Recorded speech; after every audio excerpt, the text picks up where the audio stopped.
Um brasileiro injustiçado. Por Nelson Gonçalves.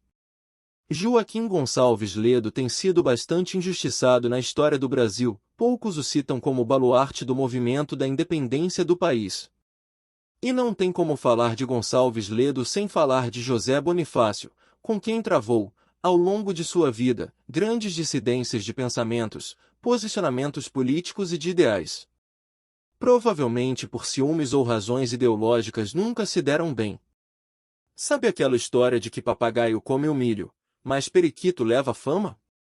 Foi mais ou menos isso que aconteceu na história do Brasil com esses dois personagens. Gonçalves Ledo foi extraordinariamente modesto, avesso a exibições, sem ambição de cargos, títulos e honrarias, que recusou inúmeras vezes.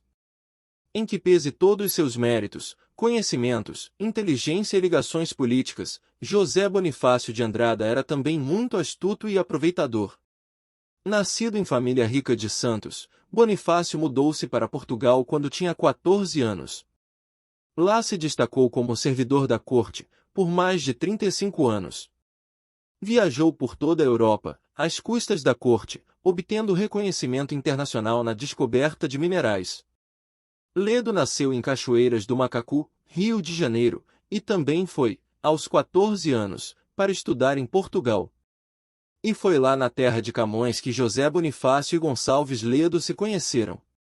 O primeiro trabalhava para o governo e arregimentava jovens nas universidades para integrar o batalhão em defesa de Portugal contra a invasão das tropas francesas. Ledo recusou-se veementemente a lutar por Portugal, país que matou Tiradentes e seus compatriotas.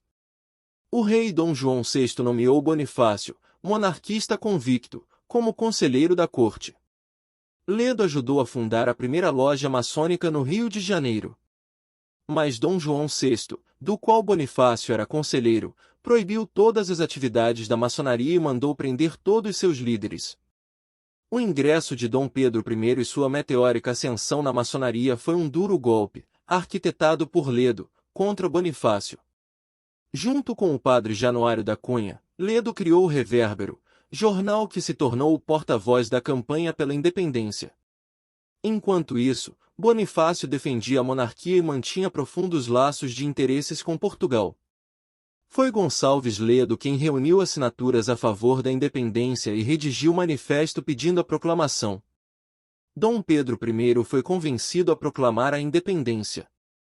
Então, com 23 anos, o príncipe nomeou José Bonifácio, aos 60 anos, como seu ministro e secretário dos negócios do reino, tendo sido o primeiro brasileiro a ocupar cargo com plenos poderes. Fascinado pelo poder, Bonifácio iniciou perseguição aos seus adversários. Tomou medidas rigorosas, determinando prisões. Ordenou o sequestro de bens e elevou o imposto de importação para 24%.